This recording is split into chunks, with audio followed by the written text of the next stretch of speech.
윤석열 한동훈이 신났습니다. 김건희 특검법이 끝내 부결되자 이성을 잃은 것처럼 보일 정도인데요.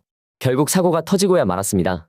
현직 법조인 출신들이 들고 일어나기 시작했는데 대통령실은 예상치도 못한 전개인 걸로 보입니다.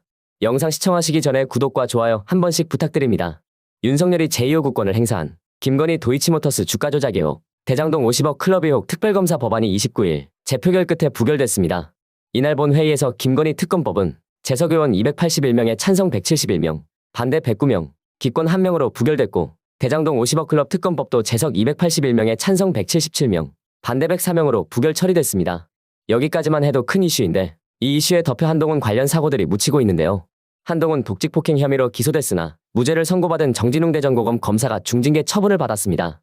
최근 한동훈 명예훼손 혐의로 기소된 신성식 법무연수원 연구위원이 1심 재판 중에 해임 처분되는 등 한동훈 국민의힘 비상대책위원장과 연루된 검사들의 중징계가 이어지고 있는데요. 29일 공개된 관보를 보면 법무부는 전날 정 검사에게 정직 2개월을 처분했습니다. 이유를 보면 2020년 7월 압수수색 영장 집행 과정에서 인권보호, 수사규칙 등을 준수해야 할 직무상 의무를 위반했다고 합니다. 압수수색 방해 행위를 제지하다가 상해를 입은 것처럼 병원에 누워 수액을 맞고 있는 사진과 입장문을 배포하는 등 품위를 손상했다는 이유도 함께 덧붙였습니다. 검사징계법상 징계는 수위에 따라 해임, 면직, 정직, 감봉, 견책 순으로 이어집니다. 정직부터는 중징계로 분류되는데요. 앞서 2020년 10월 정 검사는 한동훈 독직폭행 혐의로 기소됐습니다.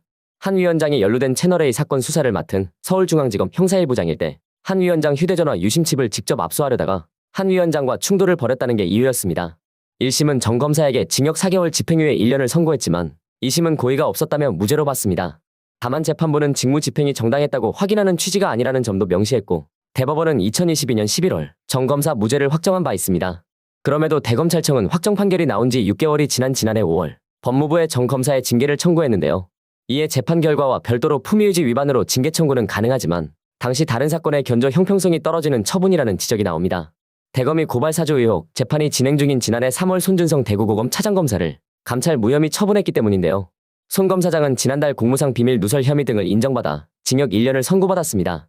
이러한 사실이 알려지자 법조계에서도 지적이 이어지고 있는데요. 한 검찰 출신 변호사는 정 검사의 행동이 부적절하다는 평가는 가능하지만 한 위원장 관련 사안이 아니었다면 대검과 법무부가 적극적으로 징계를 추진했을지 의문이라고 말했습니다. 실제로도 최근 신성식 검사장도 한동훈 명예훼손 혐의로 기소됐다는 이유 등으로 이달 초 최고 수준의 징계인 해임 처분을 받았습니다. 선거 출마로 인한 정치적 중립 위반 사유를 고려해도 과한 수준이라는 비판이 나오고 있는 이유입니다. 이처럼 법의 잣대의 비정상적인 모습이 거듭 관측되자 조국 전 법무부 장관도 입을 열었습니다. 조국 혁신당으로 신당 명칭을 정한 조국 전 법무부 장관은 29일 김건희 종합특검법 발의에 나설 것이라고 밝혔는데요. 조 위원장은 이날 원주시청 2층 브리핑룸에서 기자회견을 열고 3월 3일 창당하는 조국 혁신당은 검찰 독재 정권의 조기 종식과 이후 민생 중심의 복지국가 지향을 목표로 인재 영입에 적극 나서고 있다며 이같이 밝혔습니다. 이어 신장식 변호사를 영입한 후 영입 의사의 수락을 한 분들이 더 있고 추후 공개할 방침이라며 총선 목표인 10석을 얻어 원내 3당이 되면 가장 먼저 김건희 종합특검법을 발의할 것이라고도 덧붙였습니다. 그러면서 현재의 특검법은 주가 조작 사건에 의한 것에 한정된 것으로 대통령 취임 후 불거진 양평 고속도로 노선 변경과 명품 가방 수수권 등을 종합적으로 다루는 특검이 성사돼야 한다는 입장이라고 피력했습니다. 한편 조 위원장은 더불어민주당과 관련해서는 민주당이 범진보 진영의 본진이라는 말에 동의하고 공천 과정에서의 내용도 슬기롭게 해결되리라 본다며 민주당 발목을 잡기 위해 창당한 것이 아닌 만큼 민주당에 앞서 단호하고 신속히 싸울 것이라고 강조하기도 했는데요. 그는 고 노무현 전 대통령과 고 노회찬 전 국회의원의 정신을 이어받겠다며 4월 총선에서 범진보 진영의 전체 승리를 견인하겠다고 밝혔고 신생정당인 조국 혁신당은 이제 시작해 더불어민주당보다는 분란이 없다. 범진보층 투표율을 올리는 견인차가 되겠다고 말했습니다. 또 국민의힘, 민주당이 다 싫다면 조국 혁신당을 뽑고 불만이 있으시더라도 여야 1대1 상황인 지역구에선 민주당을 찍어 국민이 조국 혁신당과 민주당의 연대를 시켜달라고 강조하기도 했습니다. 실제로도 이러한 조 위원장의 발언을 뒷받침하듯 지금도 김건희 관련 논란은 더욱 거세지고 있습니다. 시민단체가 김건희한테 명품백을 건네며 해당 장면을 촬영한 최재형 목사를 경찰에 고발했습니다. 주거침입, 위계에 의한 공무집행방해, 정보통신망 이용 촉지 및 정보보호 등에 관한 법률 위반 등의 혐의입니다. 황당할 수밖에 없는데요. 이들은 또 해당 영상을 보도한 서울의 소리와 매체 소속 기자 한 명도 함께 고발했습니다. 인터넷 매체 서울의 소리는 김건희 여사가 윤 대통령 취임 후인 2022년 9월 13일 최 목사로부터 300만 원 상당의 가방을 선물 받았다고 주장하며 최 목사가 촬영했다는 김건희의 모습이 담긴 동영상을 지난해 11월 공개한 바 있는데요. 이 영상은 지난 27일 여야 의원들이 모인 국회에서도 재생됐습니다.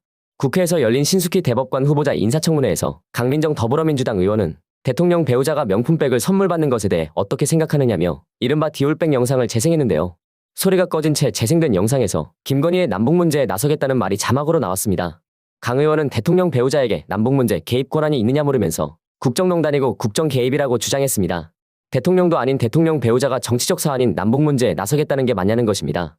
이에 신 후보자는 기본적으로 대통령 배우자는 아무런 직무상 권한은 없는 걸로 알고 있다고 말하면서 디올백을 받아 청탁금지법 위반 여부를 묻는 질문에는 소송이나 심판 등 쟁송성 사안이 될 여지가 있으면 답변하기가 어렵다고 즉답을 피했습니다.